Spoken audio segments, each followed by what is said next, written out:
ជំរាបសួរបងប្អូនប្រិយមិត្ត Goal ខ្មែរទាំងអស់គ្នារាត្រីថ្ងៃសុក្រទី24ខែមេសាឆ្នាំ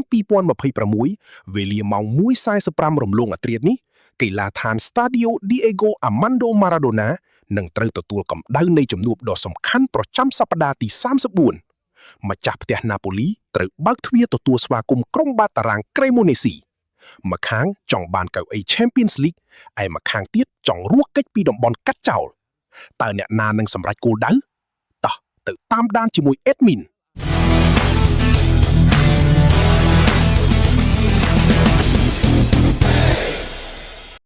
និយាយពីណាប៉ូលីក្រោមការដឹកនាំរបស់លោកអាន់តូនីយ៉ូកុនតេបងប្អូនអើយពួកគេកំពុងឈរលេខ3មាន66ពិន្ទុស្មើជាមួយ AC Milan ប៉ុន្តែការចាញ់ Lazio 2-0 កាលពីប្រកួតមុនបានធ្វើឲ្យការប្រជែងតំណែងលេខ2កាន់តែតានតឹង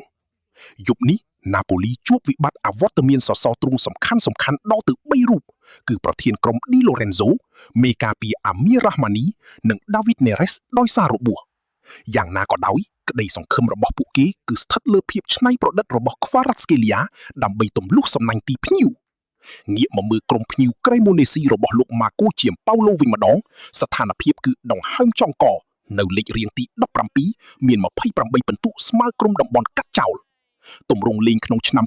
2026របស់ពួកគេគឺខ្សោយមែនទែនដោយ10ប្រកួតចុងក្រោយរកបានតែ5ពិន្ទុប៉ុណ្ណោះអ្វីដែលកាន់តែឈឺក្បាលសម្រាប់ភ្ញៀវយុគនេះគឺអវត្តមានខ្សែប្រយុទ្ធជើងចាស់ Jamie Vardy និង Antonio Sanabria ដោយសាររបួសសាច់ដុំដូច្នេះ Cremonese គ្មានជំរើសអ្វីក្រៅពីដកថយមកលេងការពារផ្ដាច់មុខនិងចាំឆក់ឱកាសវាយបករវើឡើយ